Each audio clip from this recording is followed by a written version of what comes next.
30 वर्षांची परंपरा असलेली श्री राघवेंद्र स्वामी पदयात्रा भक्तिभावात सुरू. हलकर्णी ते आंध्र प्रदेशातील मंत्रालयम असा 450 किमी पायी प्रवास. मकर संक्रांतीला सुवर्ण रथोत्सवात सहभाग.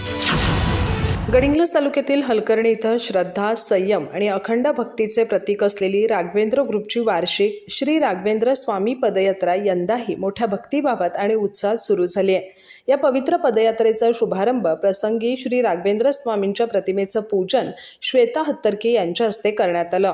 पदयात्रेपूर्वी हनुमान मंदिर, ग्रामदैवत रामलिंग मंदिर, मल्लिकार्जुन मंदिर आणि महालक्ष्मी मंदिर इथं दर्शन घेण्यात आलं.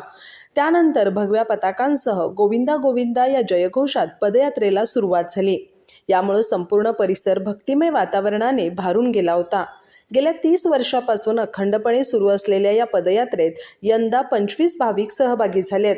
हे पदयात्री हलकर्णी, अरभावी, लोकापूर, बागलकोट, मानवी या मार्गे आंध्र प्रदेशातील मंत्रालयम इथं सुमारे 450 किलोमीटरचा प्रवास जंगल, डोंगरदऱ्या आणि दुर्गम वाटांमधून पूर्णपणे पायी पूर्ण करत आहेत. ही पदयात्रा केवळ चालण्याचा प्रवास नसून श्रद्धा, संयम, एकता आणि आध्यात्मिक साधनेचा आगळावेगळा अनुभव असल्याची भावना पदयात्रेकरूंनी व्यक्त केली. ही पदयात्रा 9 दिवस चालणार असून 14 जानेवारी रोजी मकर संक्रांतीच्या पावनदिनी पदयात्री मंत्रालयम इथं पोहोचणार आहेत.